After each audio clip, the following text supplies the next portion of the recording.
industry. But what we found, of course, even in the midst of that extremely passionate debate over the use of armed drones, was that there was more commonalities than there are differences in this policy. And working together, this blue ribbon group of experts founded and came up with 8 discrete recommendations that would aim to increase transparency and accountability into the U.S. Program. 2 years later, a subset of that group, many of whom are here, came together to grade the administration's implementation of those 8 recommendations. And if I have to say, that report in 2016, President Obama's parents, had they been alive, would not have been happy with the grades that he received as a result of that particular report. Now, 2 years later, of course, we are a year into the Trump administration, and regrettably, we have found through this report and the wider study that it is derived from further backsliding, unfortunately, on the twin objectives of increasing transparency and accountability into the program. I would like to express a particular debt of gratitude to all of those who have given their time on this panel. As I mentioned, they are a subset of brilliant individuals who have been working on this issue in very passionate and very dedicated ways for many, many years. And we're deeply grateful to all of you for the work you have done with us, and more importantly, the work that you do on a regular basis on this important issue. My last act here is to introduce the maestro, not only of our work on armed drones, but on a wider set of conventional arms issues.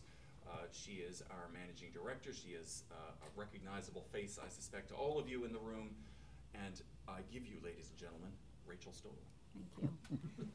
Thank you. Thank you, Brian. Thanks to all of you for coming this morning to talk about a subject that I think has really become a cornerstone of the work that we've done at Stimson, but also a cornerstone of the way we work at Stimson in terms of bringing these different constituencies together, and I will get to that. But we're here this morning to talk about the launch of our new report and action plan on U.S. policy recommendations for the Trump administration.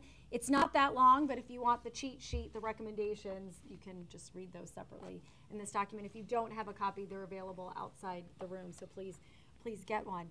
When I was thinking about what I wanted to say this morning, I went back and looked at my notes from our very first meeting of the study group, and it was exactly 1 year ago today, actually, which I thought was sort of ironic and unplanned.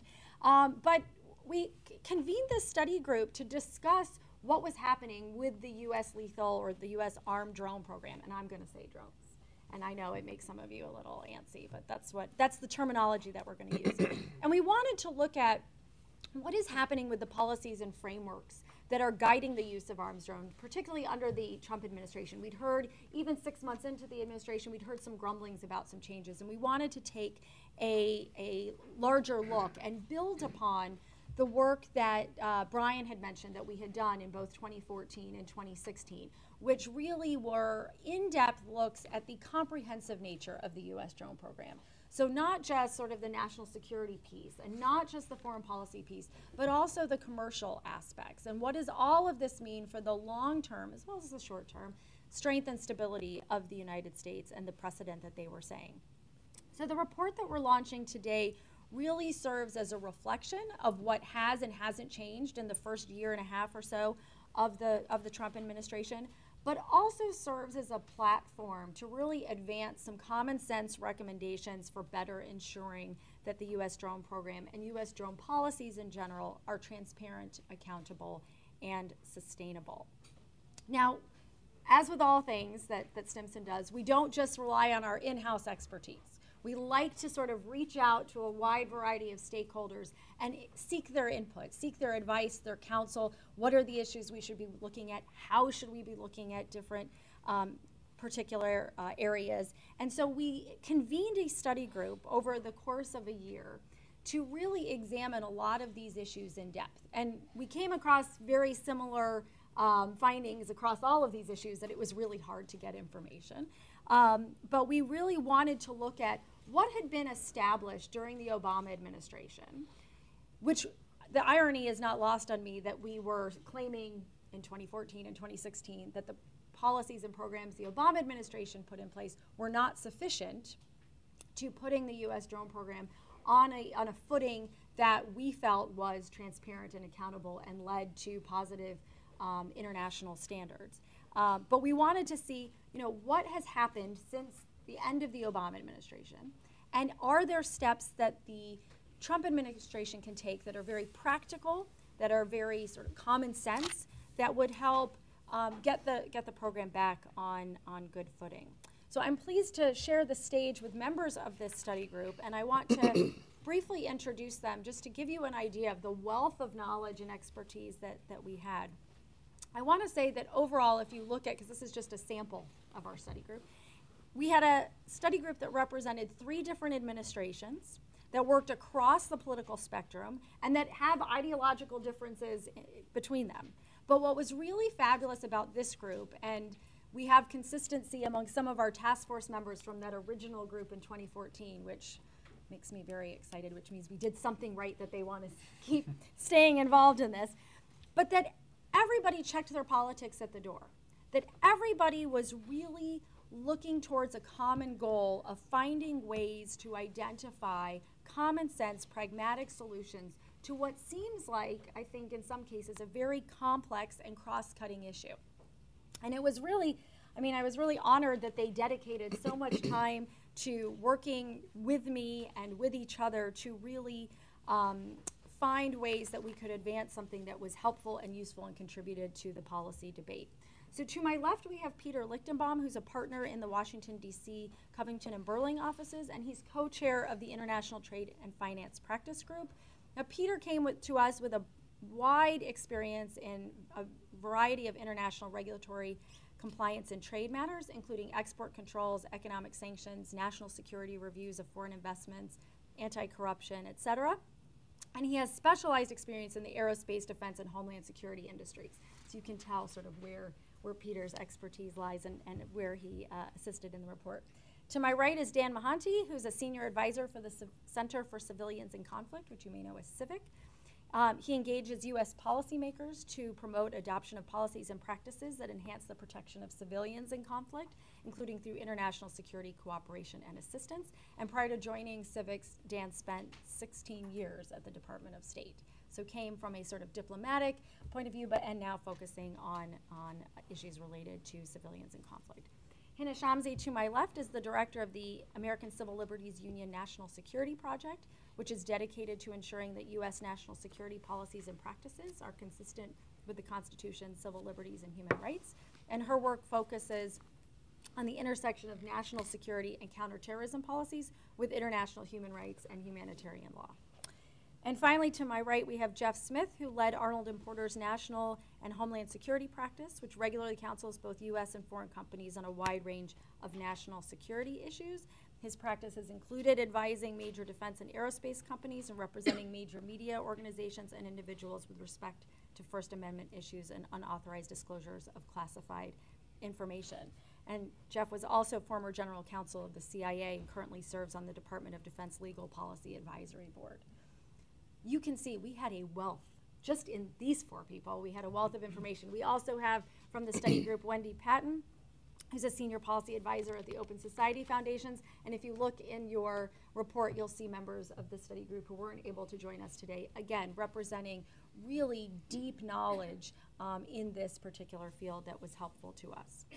So before I turn it over to these experts to sort of give their personal impressions on the work that we have done, I want to just give you some broad findings and views that we uncovered as we undertook this study.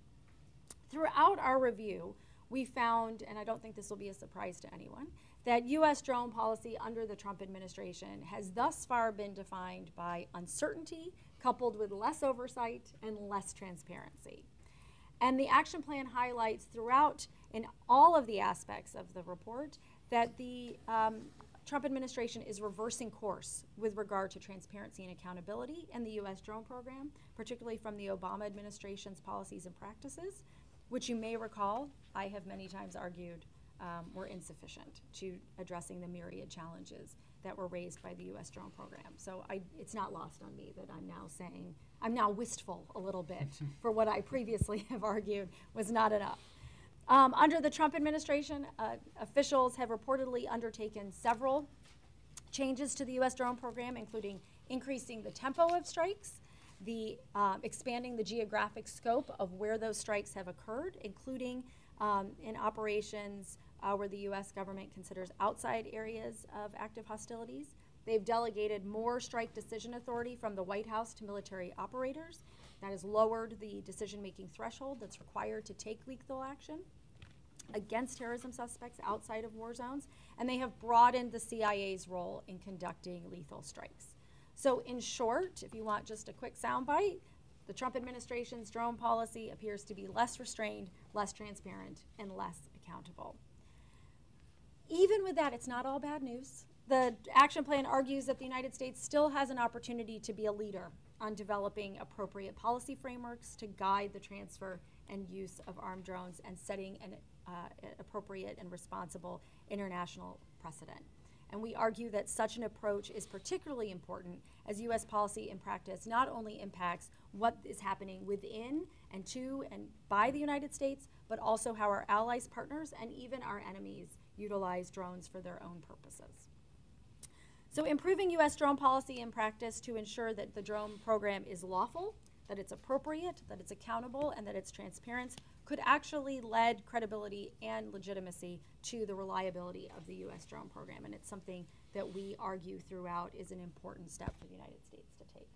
So I want to turn now to our panelists to give some highlights to particular areas of concern with the report. I think we'll follow sort of, if you're following along in your action plan, we'll sort of follow the order that these issues appear in the report. And so I will turn to Hina to talk about some of the legal and policy implications that we found in this study. Thank you, Hina. Thank you so much, Rachel, and good morning, everyone. I wanted to begin by really thanking the Stimson Center and Rachel and her colleagues for terrific work in this report, but also selfishly, a really important experience in terms of the study group of engagement with people who don't often or always agree, but nevertheless engaged about issues that are so significantly important in order to advance something better from something that was deeply problematic to start with. So let me begin there. I'm going to assume that many of the sort of legal issues that have been debated over the years are familiar to many of you. And what I'd like to do is really just touch upon some of the headlines of those issues before offering some, opinions on where we are and where the policy and legal constraints might be. So first of all, just as a reminder that the legal constraints that apply to drones, and I'm going to follow your lead and use that term, are the same as those that apply to any other conventional weapons. There's no question there. However, there is, as a policy and operational and implementation matter, a recognition that the ease with which drones may be used and the claimed secrecy and lack of attribution with which they have been used has increased their perhaps attractiveness to policymakers, but also increased the consequences in terms of a negative real perception about how lethal strikes are conducted using these weapons.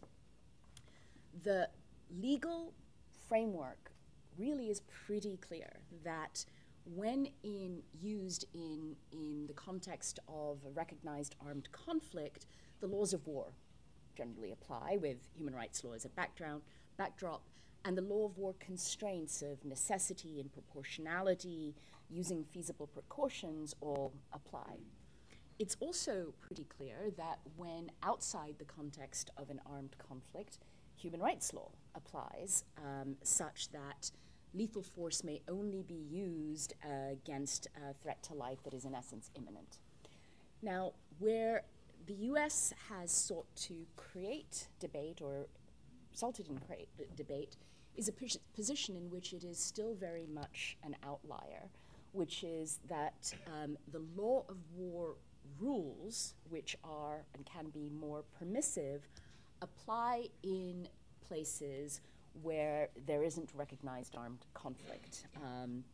And so, I think amongst all of us, there was agreement that there is recognized armed conflict in 3 places where drones have been used: Afghanistan, Iraq, and Syria, and a real sort of contention with respect to law of war-based claims in countries like Libya, Pakistan, Somalia, and Yemen. And here, the U.S. has claimed that its authority comes as a domestic law matter under the 2001 AUMF, and we have long, I think many of us had concerns about how much it has been stretched beyond its breaking limits, but also on self-defense authority under the UN Charter and arguments based on domestic law. And here's where I will offer a personal perspective on this, which was reflected in some of our discussions, which is that in essence what has happened with respect to law is that the US has cherry-picked the most permissive aspects of legal frameworks that may apply to constrain this tremendous thing, which is the use of lethal force, while ignoring or arguing away or denying application of those restrictive aspects that make all of the legal frameworks make sense in terms of what is permitted and what is constrained. And it was, I think, perhaps in recognition of this that the Obama administration issued its presidential policy guidance, a set of policies that asserted still law of war-based authority, and in my view sought to entrench that controversial claim, but nevertheless said, as a policy matter, right, as a policy matter, we're going to recognize some constraints that would include the near certainty of the presence of a target, no perceived risk of civilian casualties, and the requirement of an imminent threat. Now, we and many others were critical at the time of the many loopholes in those policy constraints, right? The definition of an imminent threat did violence to the English language itself because the imminent threat was continuing. And there were real concerns about the ways in which loopholes about areas of active hostilities where these policy constraints applied were malleable and might be set aside. I'm sad to say those were the good old days, because what has subsequently happened is that some of those policy constraints have been loosened by the Trump administration, reportedly an elimination of the requirement that the targeted person pose an imminent threat, reportedly the elimination of the near certainty standard for the presence of the targeted person and its replacement with a far looser reasonable certainty standard, and changes reportedly in the process such that senior policymaker involvement and oversight has been reduced and much more decision making is devolving down to lower ranks. And one of the things I thought was important about where we came out from the Obama years was that with a policy and with claims that are so controversial, that have such significant importance, there's something very important about senior policymaker involvement and ownership of these issues, and that seems to be reduced. So what are some of the consequences and how should we go about thinking about this? Well, for me, now more than ever, I think, at a time when we're really in an era where the fragility of norms has been made clear, right? Where norms are being sidestepped or eliminated, law matters more than ever. And so I think it's critically important to understand the ways in which we continue to be an outlier with respect to the claims of legal authority to target individuals and groups outside of recognized armed conflict, and what also the consequences of that claim may be with respect to other countries that have not had the sort of historical commitment to enunciating the rule of law that this country has tried to show. And there's a real concern that with us in this country, there will continue to be a continual expansion of lethal force against perceived threats in more countries against a greater number of groups. And sometimes, and this is the point I want to make, the kinds of approaches that previous administrations took, which were apply policy constraints as a policy matter, but claim as expansive legal authority as possible, can be a strategic mistake, because it can be very hard to walk back from those kinds of positions. And walking back is becoming, I think, even more necessary, combined with the fact, again, that we've actually never had a comprehensive strategic assessment of the consequences and import of these legal claims and policies, right? Mm-hmm. The harm that has been caused to lives with claims of civilian casualties, which Dan is going to talk about, the consequences of mistakes made, the impact on diplomacy and on other populations. And I think I'll just close with this, which is that when I talk about what our government is doing and talk in international fora overseas with other countries and at home, there's a real concern not just with the legal and policy justifications and constraints, but with the notion of secrecy, secret policies that govern when the United States is going to use lethal force. And whereas, as Rachel said, at a point where there is even greater secrecy. Now, we had sued the Obama administration, which wasn't great on transparency, in order to force the release of the presidential policy guidance, and it took litigation to result in that release. But there were still advances, and it ended up being released. The Trump administration is refusing, in response to our lawsuits seeking to force the public release, it's refusing even to confirm or deny that it has made changes to the policies that govern the use of lethal force. And that's a problem. Thank you, Hina. Always uplifting and that's in the Q&A. Right, and putting this, though, I think in a context which really, I think, frames how dire the circumstances have become. I mean, even if you were, if you accepted sort of where we were at the end of the Obama administration as sort of a good faith effort, the backsliding, the lack of transparency over even the policies and processes that are guiding the framework today, I think, is really troubling. And the impact, I think, on civilians has been felt dramatically as we've seen this increased tempo of strikes as well as the expansion of this geographic scope. And we have, at the very beginning of the Trump administration, read numerous reports about civilians killed in some of these operations, and now we are seeing less information being released or less acknowledgement that some of these operations have taken place. And the impact on all this, of course, when mistakes are made, and they are made, is felt most fiercely by civilians. So I want to turn to Dan to sort of frame the sort of civilian casualties aspects of this issue. Thanks, Rachel. Thanks so much. And I don't know about the rest of you, when I hear Hina speak, it actually kind of inspires me to get up and do something after this conference. So thanks, Hina. I actually want to start with two things. First, I want to thank Rachel and congratulate her and the Stimson Center for putting together this group and this report, which is a feat of some magnitude given the divergence of backgrounds and experiences, but what an amazing group to have worked with over the course of the last year, so thanks.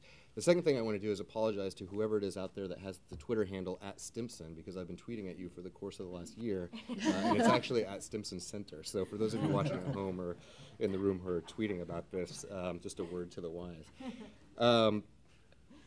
So this report, the first thing I want to mention about the report itself is that anybody who actually has read the report or reads the report, one of the things that you'll take notice of that I think deserves some calling out is the fact that the consequences of these policies, of these legal interpretations for real people, civilians around the world,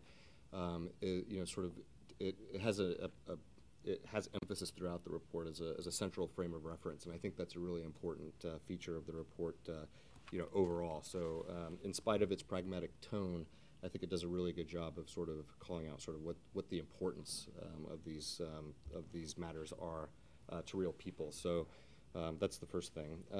The second thing I want to talk about is a little bit about what the report doesn't do when it comes to the issue of civilian harm, and that's that it doesn't sort of relitigate the kind of 10-year debate we've been having about whether or not there's anything particularly special about the drone platform itself that creates more risk to civilians. But it does recognize a couple of things. One, as Hina mentioned or alluded to, it recognizes that the availability of the technology and what the technology can do puts in the hands of policymakers an option to use lethal force as an option of first resort, which of course carries with it some risk. But also in the use of force, I think there is a potential risk of escalation and conflict in places where it may not have occurred before or where it could have been tempered. And that's something that shouldn't be overlooked. When the first thing you've got available to you is a lethal option, what risk are we sort of increasing when it comes to kind of expanding conflict, which of course always has effects for civilians. The other thing I think the report does quite well, actually, is it recognizes that the risk to the civilian on the ground is actually created kind of out of a function of a multitude of variables that, when not properly designed, can actually create the risk. So it's the legal interpretations, it's the policies that govern the use of force, it's the procedures and practices that the military or the agency uses when it employs the use of a lethal drone, to include the intelligence that sort of provides the foundation for assumptions that lead to strikes. And it's the operational constraints placed on access to the places where drones are used that create problems when it comes to both, preventing civilian harm in the first place, but then accounting for it and acknowledging it once it's actually taken place. If you can't reach the site of a drone strike, very difficult to sort of know what happened, which creates, I think some challenges for accountability. And all of that, as Hina alluded to, in this sort of veil of secrecy, the lack of transparency that has surrounded the use of armed drones really since the early days, going back to Afghanistan and Yemen, sort of amplifies all of those risks if we're not careful. And so that's one thing that the report, I think, calls out, which is quite important. And that's why I believe the report is effective in identifying why these changes in policy are potentially so problematic and consequential for civilians on the ground. Because even if you have and maintain this measure within the reported U.S. policy that requires near certainty that no civilians will be harmed in the course of a strike, it means less if you are changing the way you're interpreting the imminence required to launch a lethal strike, and it means less if you are requiring less certainty about the status of a combatant, that you're trying to target. And so that's, I think it places those policies kind of in context of these other risks and demonstrates, I think, quite effectively why that could be problematic.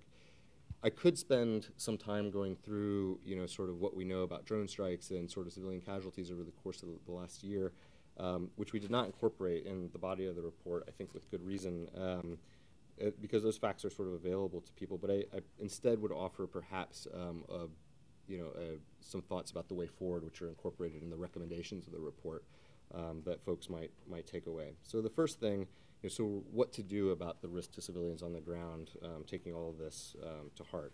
So the first thing is I believe that whether or not the CIA will return my calls or the White House will return my calls, there is some promise that perhaps the Department of Defense might at least consider whether or not it's wise to take a legal position, as Hina explained quite well, that it wants to take strikes in places that potentially compromise U.S. interpretation of international human rights law, and instead should perhaps consider whether or not the facts on the ground rise to armed conflict, or whether or not there truly is an imminent threat. So I'll leave the lawyers to kind of sort that out.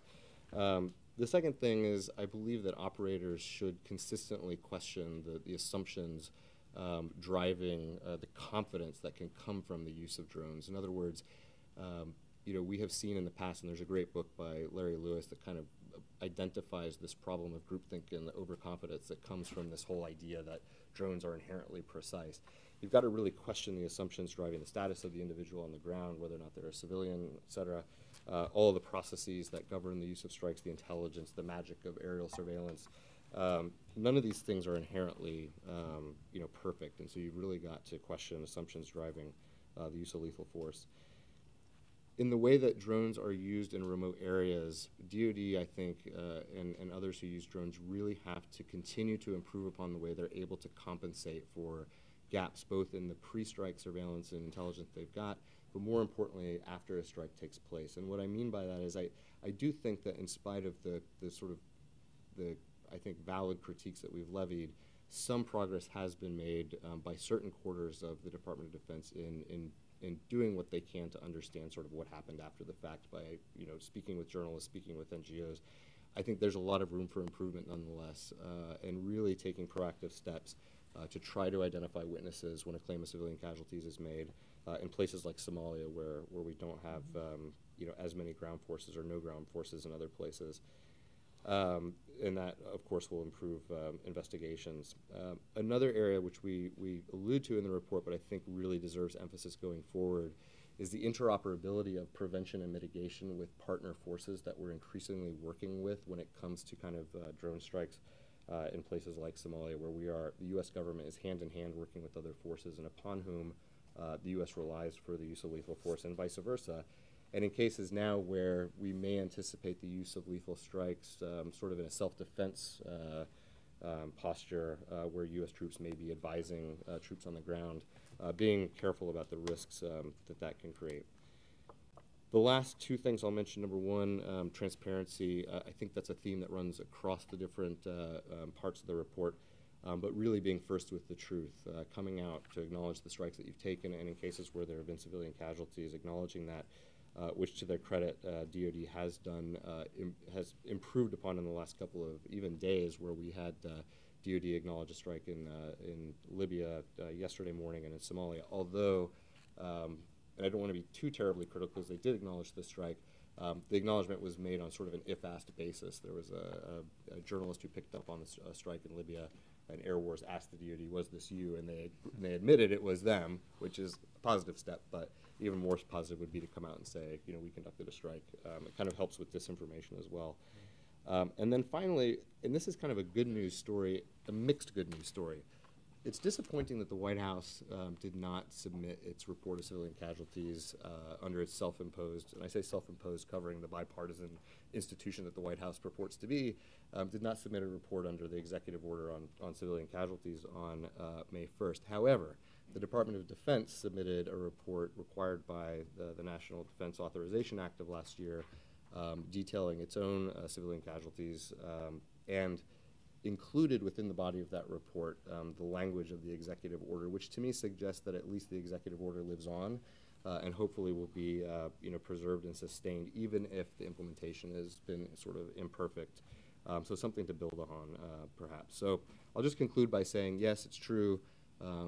As was mentioned at the outset, that drone strikes and civilian casualties from drone strikes has sort of disappeared from the front pages, especially given how many civilian casualties are occurring elsewhere in conflicts raging around the world. And yet, the use of drones and the consequences of civilians are so representative of a broader set of issues, many of which Hina alluded to, that I think it really makes this report worth writing and worth reading. And so congratulations again to Rachel and Stimson Center for doing that. So thanks. Hope I didn't go over time. We're all trying to do our best. I think, Dan, that you raised some really important comments about, why are we even talking about this, right? What is the sort of the human aspect and what we're concerned about, and what does it mean not only for those impacted by conflict today, but sort of what happens going forward. And I think it makes it incredibly difficult for us to do our jobs and to sort of be the outside independent analyst when we don't have access to the information. And it's not just us as sort of the general public who has access, it's, do policymakers have access, does Congress have access? And I think that's a nice transition to to Jeff to talk about sort of what are the larger implications of a lack of transparency. What does that mean for accountability and oversight going forward? And it was certainly, I think, a theme that is throughout the report, but also in and of itself a separate section of the report. So I'll turn to Jeff to give some insights on Thanks. this. Thanks, Rachel. And I promised to do this in about 5 minutes because I know there will be questions from the group. I also have to begin by continuing the Stimson tradition of being a contrarian just a bit and speaking on behalf of why drones are valuable to United States interests. And when they were first used for lethal purposes, there was a great deal of enthusiasm in the Department of Defense and the CIA because they were so precise and because we could go after individual, largely terrorists, who were targeting U.S. forces. That was thought to be real progress. And people thought, gee, this is going to be great, rather than dropping dumb bombs. And I should remind some of you, I began life as an infantry officer, so my roots are there.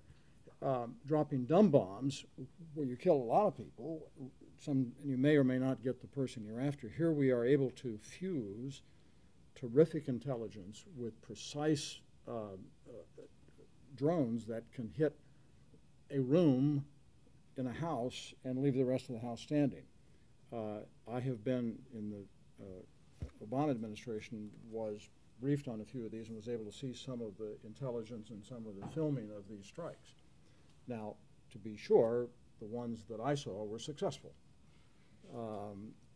We don't know about those that are unsuccessful, but there is something about drones that creates this unique concern about the impact they have on the ground. And what happened in the Obama administration is what I've seen in previous administrations. You start out with a sort of preconceived notion of what the law is and what we ought to be doing to protect national security.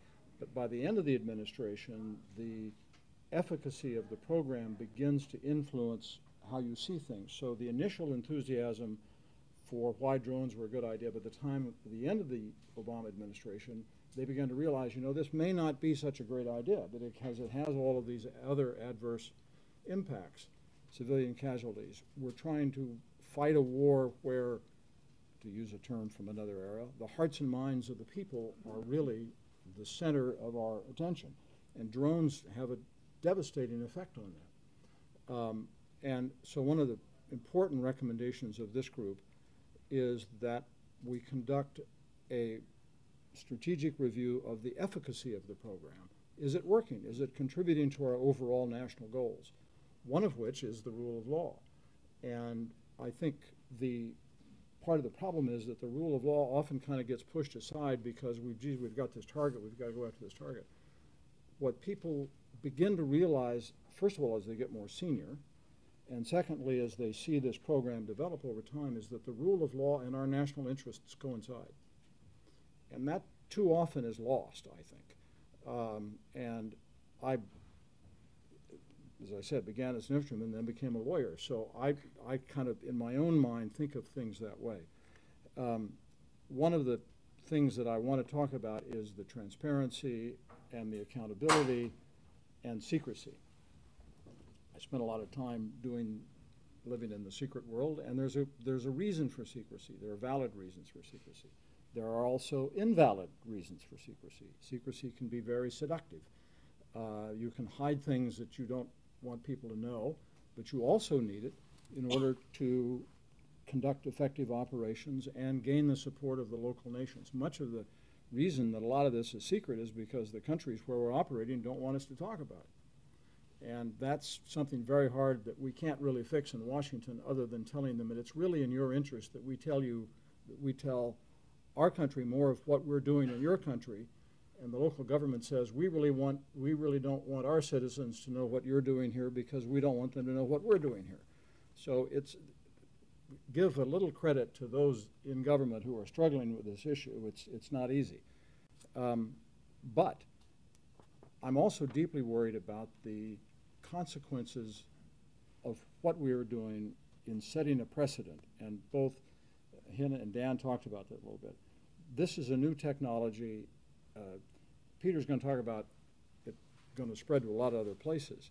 And I worry very much about the manner in which we use drones, the criteria for application, the consequences, the ability to do damage assessment, and so on. We're setting a precedent that other nations are going to follow, and we're not going to like what they do. And if we don't take that into an overall assessment of what our policy on transparency and accountability ought to be, we will, I think, pay a price for that later on. The recommendations of this group are very good. I'm very deeply concerned about the initial decisions of the Trump administration to roll back some of the things. Hina talked about that. My hope is that they will come to realize, as the Obama administration did, that it's really in our interests to be more transparent, to be more accountable, to worry more about civilian casualties, because it undermines the effectiveness of what we're trying to do in the first place. So I'm hopeful that, like other administrations, we'll come to that position.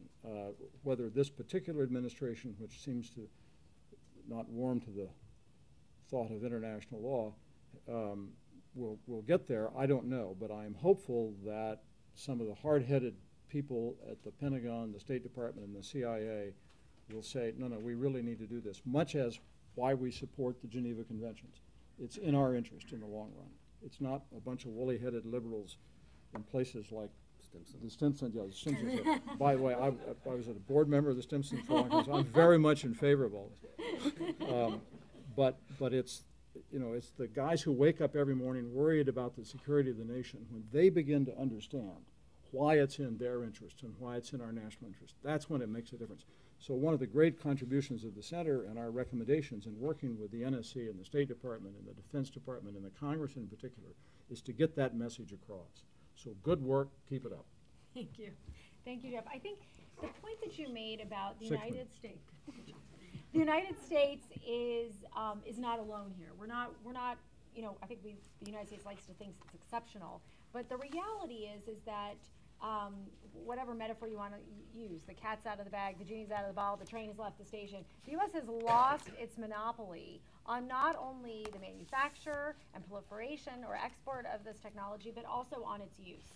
And so we have to think about all of the aspects that are relevant to this issue, whether it's the civilian casualties aspect, the international law setting, but also our policies with regards to technology development, with regards to export controls. What are we exporting besides the actual hardware? And that raises, I think, some concerns as well in terms of that international precedent. And so I want to turn to Peter to sort of look at those issues in the larger context and what they could mean for the United States and for other countries moving forward. Well, thank you, Rachel. Thank you for inviting me. It's a pleasure to be here. I served on the 2014 Stimson Task Force on UAVs, and so I've had long involvement with Stimson's work in this area, and it's always been a great pleasure to contribute. Stimson has a well-deserved reputation for bringing more light than heat to the debates that we have in Washington, and I think this is a really great example of that. I'm going to be... Peter, I want to interrupt yeah. you. One of my favorite quotes is from a former Secretary of Defense who said that Washington is the only town in the world where the speed of sound exceeds the speed of light. I'd forgotten that. Sorry, I didn't That's interrupt. a great But quote. you No, were, I couldn't resist. Thank you for that. I think we'll all use that now. Yeah. Yes. I'm going to be fairly brief, as is always important when talking about export controls. But try to cover 3 points. So first, with respect to the new UAV export policy that the Trump administration announced in April, and essentially, as noted in the report, the new policy makes certain changes from the Obama administration policy. In particular, it allows the sale of armed drones through the direct commercial sales process rather than the foreign military sales process. allowing companies to negotiate directly with foreign governments for sales as opposed to working solely through Department of Defense for sales overseas. And also modifies end-use monitoring processes to allow for less automatic end-use monitoring. And I think these changes that are made, while not enormously significant, are consistent with the direction of the 2014 Stimson UAV report, where in addition to pressing for greater transparency, which was an overarching theme of that report, the report discussed the challenges that can be created by an overly restrictive export control policy, whether it's in this area or many other areas that can be mentioned, such as satellites or night vision, et cetera. It's a cross-cutting challenge as an export control regulator, and I served as an export control regulator in the Bush administration, that, you know, as Rachel says, if you start from the premise that the United States is the only country that has technology, then you might feel like you can have a very aggressive control policy. The reality is, in this area, as in many areas, that the United States does not have a monopoly, and therefore we need to take into account what other countries have and are able to do. And I think we were already concerned in 2014, and the concerns have just increased really since then, that other countries have demonstrated the ability to develop some very successful armed drone systems, maybe not as good as the US, but good enough. You know, China is one, and therefore that the US, if it maintains the most rigorous restrictive policies possible, that can end up actually reducing our ability to achieve the objectives of the policy, because it can mean that we push customers into the hands of other suppliers who are not going to have the same safeguards, the same monitoring, the same principles as we would, and over time reduce the ability of the US industry to be a leader in this space. And we have seen that in other areas where export controls can essentially hand over markets to foreign suppliers, such as in satellites and night vision. And that is something we have to be careful about. It doesn't mean that we should overdo it and not have serious effective export controls, but it's a balance that the US has to work out.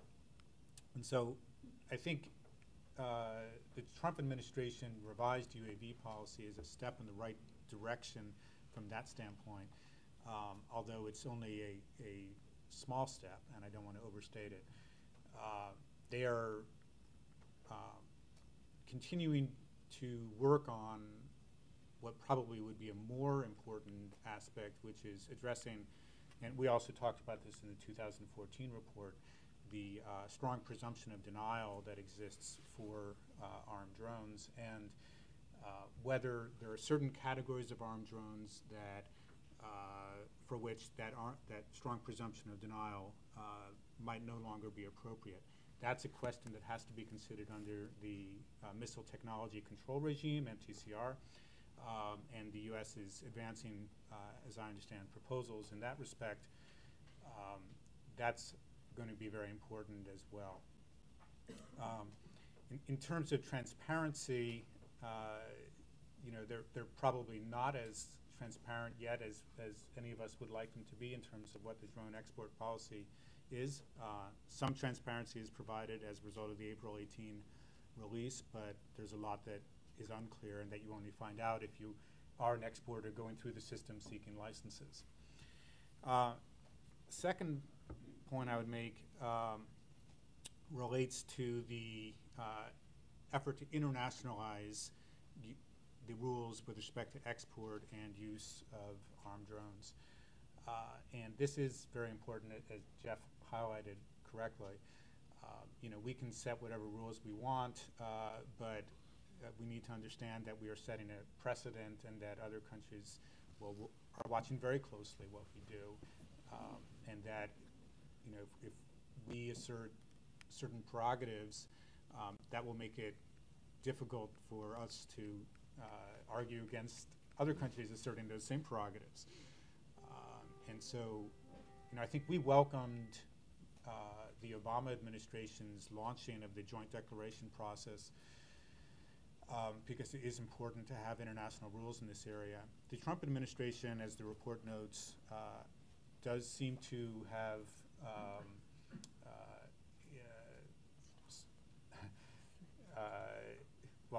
has not repudiated that process, but it's unclear how much energy it's putting into it. And it's also unclear how the evolving U.S. export and use policy is being reflected into those negotiations. And so, you know, that area is very non-transparent. And, you know, to some degree that's necessary because it's an international negotiation. The U.S. is trying to, you know, hopefully is trying to find agreement with its close partners and then move it out into the broader global system. Still, I think it makes it hard for people to understand, is the U.S. really working on it? What is it doing? There's really zero transparency about that effort. And, you know, that does make the work of Stimson and others who would hopefully shed light on the process more difficult.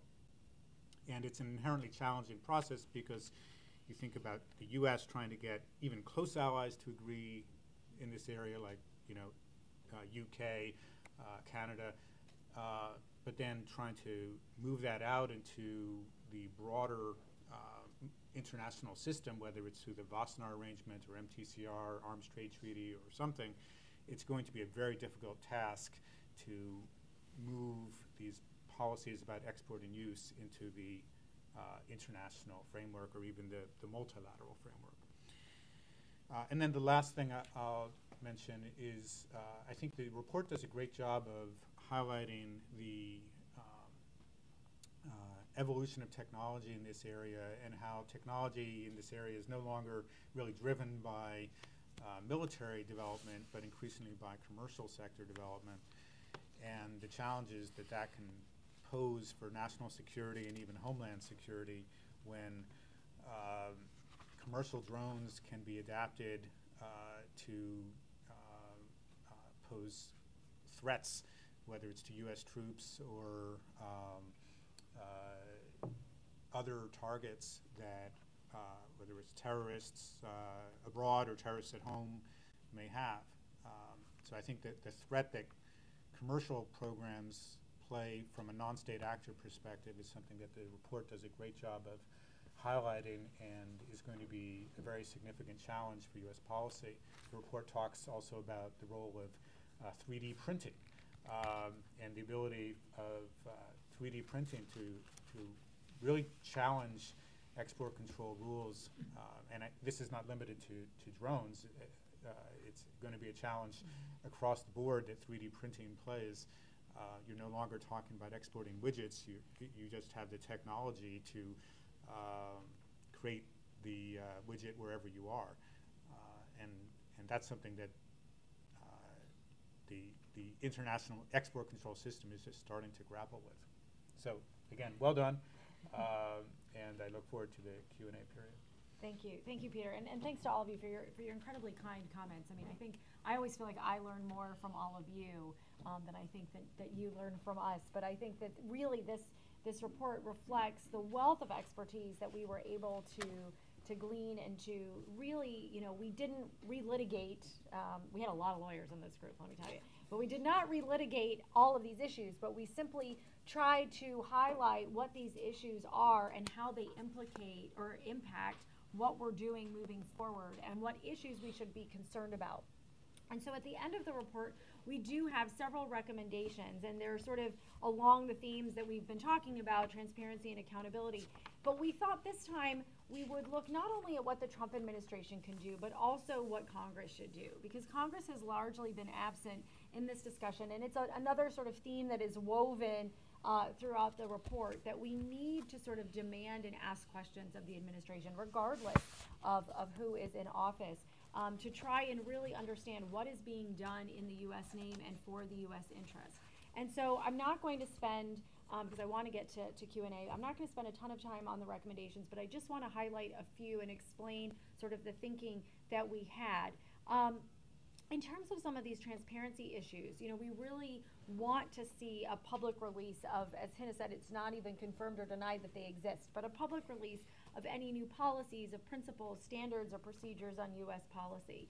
It's impossible to identify whether or not the U.S. is acting in line with the U.S. interest and with U.S. law and regulation, and what we can share with the rest of the world and export sort of those practices, if we don't even know what it is that we're doing, right? Seems very, very obvious. Dan mentioned civilian casualties. There was an executive order under the Obama administration about civilian casualties, and so we really felt that it was important to retain and adhere to all of the requirements under that executive order, particularly including the public release of an annual report on strikes undertaken by the U.S. government outside areas of active hostilities and on casualties that have resulted from those strikes. We can't actually mitigate civilian casualties and understand their full risks without understanding what the current situation is. We understand that mistakes happen in armed conflict, but the United States really does have an obligation to minimize those mistakes, and when they are made, to acknowledge them and compensate those that are impacted. This doesn't just happen sort of in a vacuum. Lastly, on transparency, I just want to mention something that Jeff highlighted. We really call on the United States government to undertake a strategic assessment that's concerning the efficacy and long-term impacts of the drone program. We called on this in 2014. We called on this again in 2016. But I can't really understate the importance of this because, overstate the importance of this because the drone program has been ongoing for 16 years. There are positive attributes. There are reasons why this is the technology that is being used repeatedly. But how do we actually know if the program is achieving its objectives, both in the short term and the long term? We have to really understand, what is the efficacy of this program in order to help achieve really our national security and our foreign policy aims. And one thing that has concerned me for the 5 years that I have worked on this issue with these fabulous people is that often the drone strike themselves is seen as the ends rather than a means to a particular end. And if we don't think of this technology as really a tactic in a larger strategic framework, we're really doing a disservice to ourselves and to our national security. On accountability, quickly, the PPG, the presidential policy guidance that Hina mentioned, we really need to make sure that all of those requirements are adhered to. The United States has to have a clear and accountable process to ensure that the intelligence used to identify strikes is reliable and accountable. And Jeff mentioned sort of the attractiveness of drones is that you can be incredibly precise. But if your intelligence is bad, if your target decision is bad, then you're precisely killing or attacking the wrong target. And we have to understand, what is the process for collecting that intelligence? If that intelligence is wrong, is it intentionally wrong? Was someone giving us intelligence because they had a different strategic objective in mind? What are the implications of that? And we need to ensure that we're working with recipients of U.S. drones exports. If we are expanding our drone exports, we need to make sure that we are not exporting the U.S. exceptionalism that we have seen with the drone program so far, and that we are sharing our lessons learned and our best practices and the principles for proper use so that our allies and partners that we are exporting to can use those best practices to help minimize civilian risk. And lastly, for Congress, we have reached out to Congress over the course of these 5 years numerous times to try and enhance their oversight role, which actually is codified in law and exists very specifically. But we'd love to see public hearings and briefings on the law and policy related to the U.S. drone program, including the post-strike investigation and redress and efforts to mitigate civilian harm. Congress has to ask those hard questions and demand answers from this administration about the framework and results of the U.S. drone program. And as following from that, we'd like to see on an annual basis a report that explains how Congress has engaged in its oversight activities in the prior year regarding U.S. drone operations, particularly those conducted outside areas of declared active combat zones. I really do feel like there is there has been a lack of congressional engagement, and it's time, particularly in this environment of secrecy, for not only Congress but the American public to know what's happening in their name. And then lastly, Congress has the power of the purse. And so on an annual basis, it would be helpful if Congress publicly released the amount of funds that have been appropriated for U.S. drone operations, particularly outside of areas, outside declared combat zones. We often hear that drones are a cheaper alternative, that it's actually a cost-effective measure.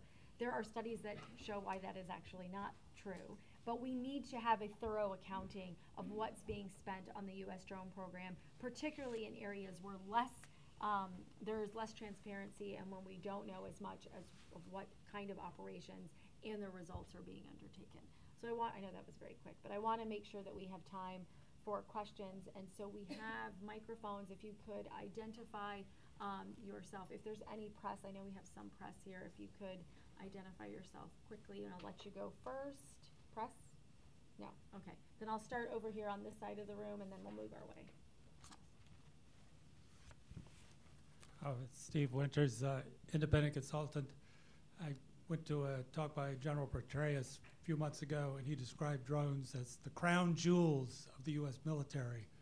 So clearly, from the military standpoint, this is the crack cocaine of military instruments. But the question I have is, so it's a little bit complicated, because if you have a drone, you have the controller, and he's sitting somewhere, it might be in the U.S., then you have the drone base where the physical drone is taking off from. That could be in any one, apparently 80 countries now, 60 or 80. So the situation has arisen, this is the question now, the situation has arisen in Germany, that a US base in Germany is being used as the control base, not the place the drones take off from, but the place that the intel is processed and the decisions are made, the targeting decisions are made, and the people who are controlling the drones are sitting on the base. And apparently it was a whistleblower who let the Germans know about this. Could you explain, do you have a position on that, or how does that add an additional complication to the whole issue?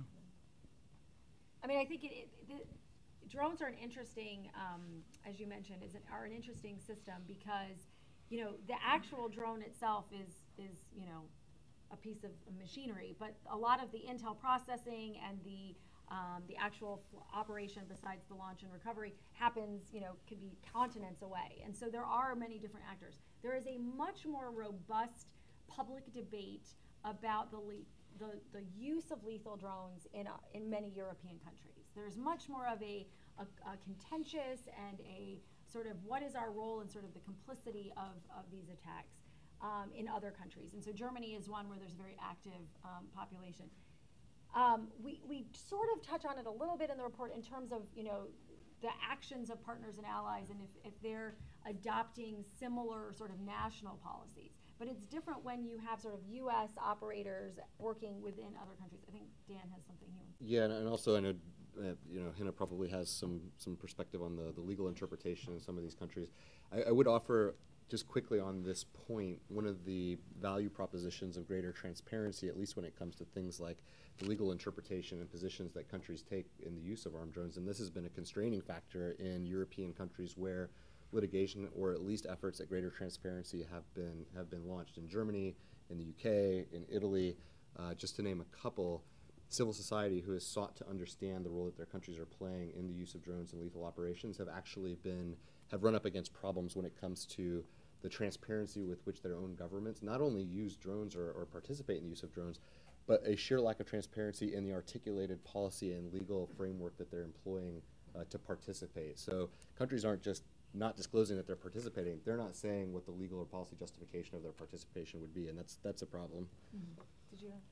Yeah, just, so I think I would break this down a little bit into participation in recognized armed conflict and sort of outside of it, right? I think that, and focusing more on what is more controversial, which is outside the recognized armed conflict. Again, the law is the same with respect to complicity, right? And we've just had a recent reminder that the European Court of Human Rights is going to hold you know, countries that were complicit in torture abuses or rendition, even though the worst of the things didn't happen on their soil, will nevertheless be held accountable. And the same legal principles of complicity with respect to sharing of intelligence information are being invoked in allied countries where there is concern about participation in strikes that are seen as and are unlawful. And I think that's got to be a consideration that goes in through the minds of policymakers and implementers, which is even if there's, you know, not the same judicial action here because courts have been more deferential to the executive branch in this context, the same kind of deference will not apply in other countries. Here in the front and then Robert Gard. Like most unemployed, I am a consultant. I'd like to pick up on the last point made by the last speaker. I remember a few years ago reading about the risks domestically of broad ownership of large numbers of these drones that clearly can be used for nefarious purposes and even have the potential for accidents to passenger aircraft. I believe Rachel said that we have rules governing. Am I reading less about it now because the rules are in effect and are effective? Well, I think what you're referring to are the Federal Aviation Administration, FAA, rules, which were put into effect, I think, a couple of years ago. I haven't read the report. Well, those rules are not discussed in the report, actually, but because the report is not really focused on this question about, you know, domestic use of drones and air safety. That's sort of beyond the scope of, I think, of the report. But the FAA has been very focused on that issue, just in terms of how many small objects are we going to have flying around in our skies in this country, and that's sort of, you know, that's the place where the rules have been set out as far as, you know, what are the restrictions about where you can fly, what you can fly, and all from that perspective. And the U.S., again, we don't have a monopoly on sort of drones in the domestic airspace, and we're actually much farther behind than our European counterparts in terms of establishing domestic rules. The FAA, we talked about this in the 2014 report, the FAA was years behind where it said it wanted to be with regards to use. And if you think about it, you know, the issues that we're talking about in terms of utilizing these systems in other countries, if we were to see, say, a Mexican drug cartel fly across the border and attack a particular person or public gathering, you know, a whole host of issues would be raised about sort of drones in the domestic airspace. So there are international implications to sort of what the rules and regulations that we have governing sort of the airspace in this country, what it means internationally in terms of people thinking about how they would use drones against the United States, but also how they're being used in other countries and what sort of standards are being set there. We can actually learn, I think, more from some of our European allies how they have incorporated those domestic regulations into their own issues. Did you have a question? Yeah, right here. I'm just gonna move down, make it easy. Hi, my name is Nadia Krefker. I'm from Women in International Security and an undergraduate at GW. I want to know what the new UAV export control policy means for terrorist organizations. Are drones more accessible to them? Well, I guess that's a question for me. I don't think that it has any bearing on their ability to access U.S. controlled exports. The change that was made that I described from foreign military sales to direct commercial sales doesn't impact the oversight that the U.S. interagency provides to armed drone exports. So anything in this category is still going to require, under the International Traffic in Arms Regulations, or ITAR, an export license from the State Department. And DOD sits at that table, Commerce Department sits at that. So, you know, there are going to be strong restrictions against the ability of a terrorist organization to get their hands on any kind of armed drone. Now, of course, people can disregard the law, but they could have disregarded the law beforehand. And I would also say, we don't really delve too much into this in the report, but there are other reports that do look at sort of non-state use of drones. I mean, there's a couple of points just to highlight with regards to your question. One, if you are not actually interested, it's very difficult to operate a drone fleet and to have sort of the infrastructure that allows the intelligence gathering and information to be sent back and forth, and to use sort of the intelligence, surveillance, and reconnaissance capabilities that a drone program offers. But if you are not interested in running a big program, if you just want to do damage and use your drone to cause massive harm, then you don't actually need a very sophisticated armed drone. You can, go to a Radio Shack or its equivalent, and if you're just interested in, sending it one way and not getting it back, right, then you can do that now. You don't need to worry about, not that I'm advocating that, but you don't need, the export control regulations that exist are not going to stop those kinds of non-state uses from occurring. That's sort of a whole host, that raises a whole host of other issues, but it's certainly something to take into consideration that we're looking at in this report and in a lot of the work that we've done at sort of the government wide-scale use of massive platforms, not sort of quadcopters that, in effect actually do the same thing. They can attach a camera, but it's a physics exercise, right? If you can still get the item to go up in the air and you're not interested in getting it back, if you just need to fly it and crash it and cause massive harm, then you can do that now. This gentleman in the front. I'm Peter Humphrey. I'm an intel analyst and a former diplomat. I'm concerned with the problem attribution, and I'm wondering if you got into this in your report. A good example would be a meeting of Kurdish leaders is blasted to bits. Maybe it was done by a Turkish drone. Maybe it was done by an Iranian drone. Maybe it was done by a Russian drone. Maybe it was done by a Syrian drone. But all of them get together and blame it on the US drone. Maybe even faking the signature of the explosives so that it really does look like we did it. That seems to me to be a huge problem for the future. And it's going to move us away from trying to not attribute our drone attacks to maybe even putting taggants, little tiny barcodes, in the explosives to let us know when it really was ours and not something blamed on us. Mm-hmm. Anything about attribution in your report? Well, not in the particular set of circumstances you describe. We don't create anything sort of remotely sort of similar, but this issue of acknowledgement and attribution of a strike, I believe, is covered in the sense that the importance of the Department of Defense and others having a policy wherein they are able to, number one, acknowledge strikes that they do undertake, to establish a record of the strikes that they take, to establish some credibility for attribution, number one. And then number two, the process by which they examine claims when they come in of a strike having taken place can also sort of, I think, serve to mitigate the risk that you're describing, because if they are more transparent about the process that they use to impeach certain claims, in other words, we know we weren't there because we have grid coordinates or aerial surveillance or other sort of, people on the ground who are able to confirm, it can help sort of counter some of that misinformation. So the purpose of a robust sort of credibility assessment and acknowledgement program serves not only the interests of mitigating civilian harm, but serves to counter some of the misinformation. And when, to their credit, I've spoken with officials at the Department of Defense in any case, they acknowledge this is one of the more important features of their sort of first to the truth policy. But I think the risk that you raised points out another good reason to do it.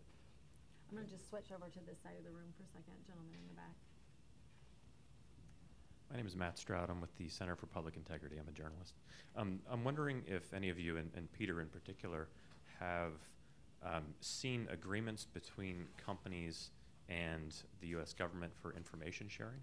I mean, what we were talking about earlier, or what you were talking about with regard to exports, seems to indicate that we want companies to be able to sell abroad.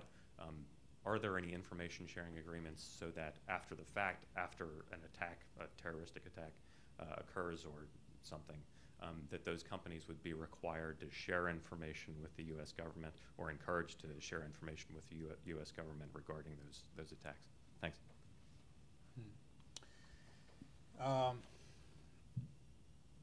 Well, in the export control licensing process, conditions are imposed on licenses that can require anything the U.S. government wants to require, and so the U.S. government has the authority.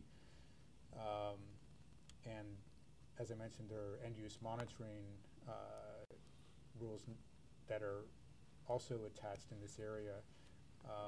So that might be the closest, area to what you're talking about. I think whether the U.S.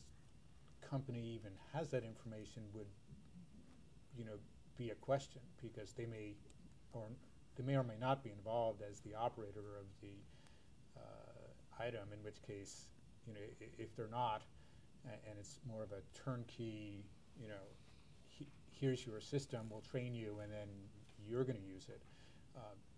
There may not be a practical ability of the U.S. government to impose that requirement.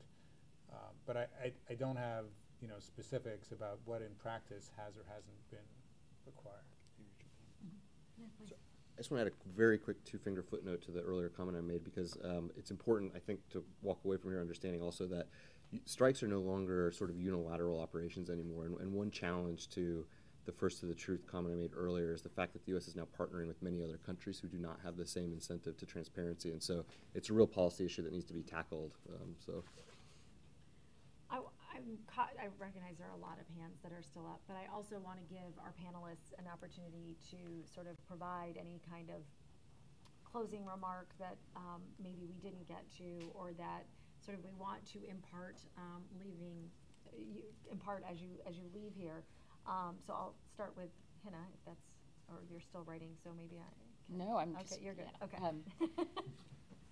So I think 2 points I'd like to make. One is excessive secrecy can corrupt our institutions that we care about. And I just want to give very briefly an example from last month that was really surreal for me, which is that I was standing up in court in the Second Circuit Court of Appeals arguing an appeal against the government in one of our targeted killing lethal drone FOIA cases, where the government had appealed a ruling in the ACLU's favor by the district court, had redacted that ruling from the court's opinion. So we didn't know what the court had ruled, we didn't know what the government was appealing, and we didn't know what the government's reasons were for appealing this decision. And yet we had to respond. And we pieced it together because, we've been doing this for a while now. And the thing that the government wanted to keep secret, we think, is the court's finding with respect to public statements made by former Secretary of Kerry in Pakistan on Pakistani TV, acknowledging, we think, that the US has a targeted killing program in Pakistan, including through the use of drones. The government would not acknowledge that that was what's at issue. And moreover, if that's what's at issue, the government has asked the Court of Appeals to tell the district court, take it out of your opinion, right? Redact it entirely, excise it. That's a deep problem, because if you see what's happening, I get it. Pakistan may be complete hypocrites in this area. I think they are. But here's what's happening, which is that our institutions and our public are being asked to turn a blind eye to something that the entire world knows. And I think that's a corrupting problem.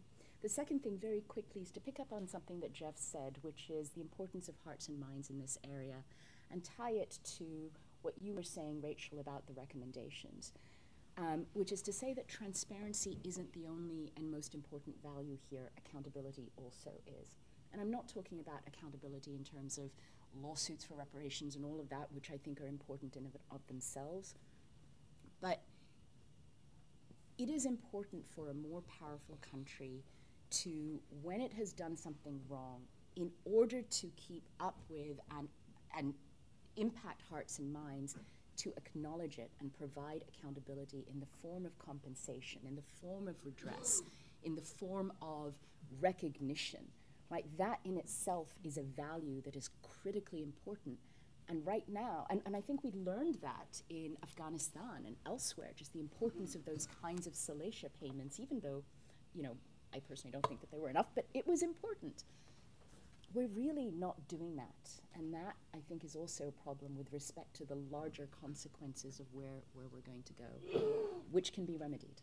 Yeah, I mean, I think the point that you make, Hina, that transparency isn't just about transparency in and out. I mean, it's not just because we think transparency is great. There's a purpose to that transparency. There's a rationale. There's a need to support not only the institutions, but really the legitimacy and credibility of the United States as it works abroad. I'm just going to go in the order that you spoke. So, Dan. Yeah.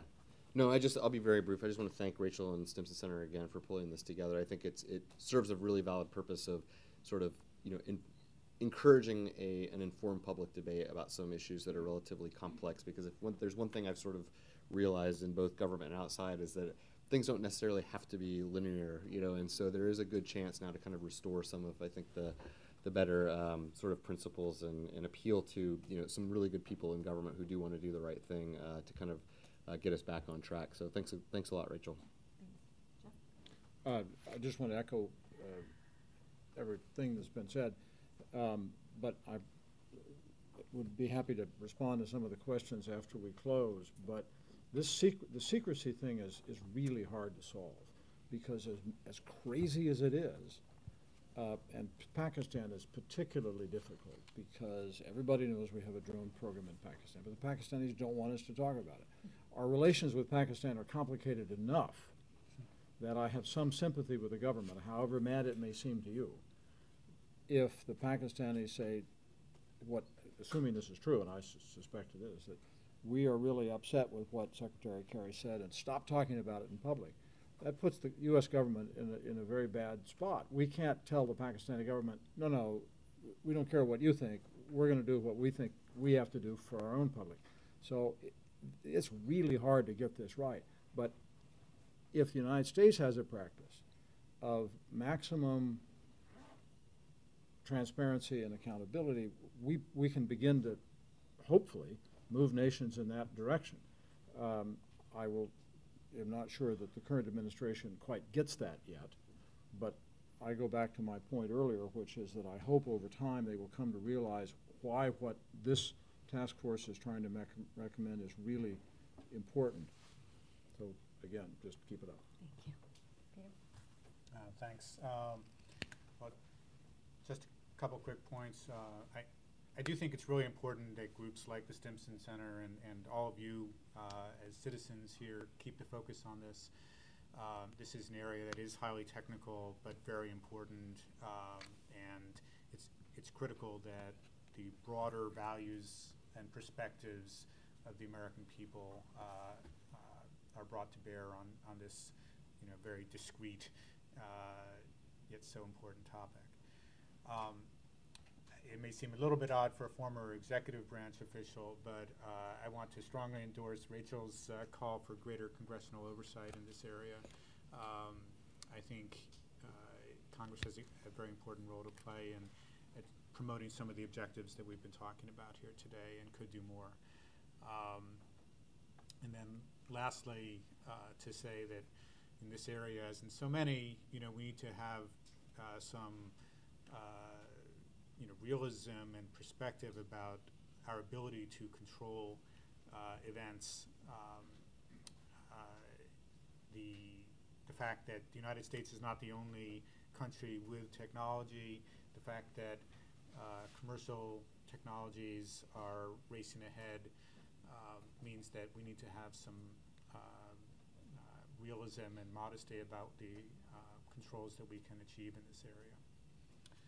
Well, thank you all for your really thoughtful comments. I think you can get a glimpse of sort of what I had the pleasure of working with over the last year, of really making me think harder and more precisely, and unpacking these issues in a way that, as I think is evident, you can have very different sort of ideological views and perspectives and come at this from different points of view, but to really look for those common pragmatic approaches to try and come up with policies and come up with practices that serve the U.S. interest. So I thank all of you. I thank my colleagues at Stimson for sort of indulging me yet another drones project, another drones report. Shannon Dick, who many of you know, was indispensable in this effort and certainly kept us all on track and made sure that we did this effectively.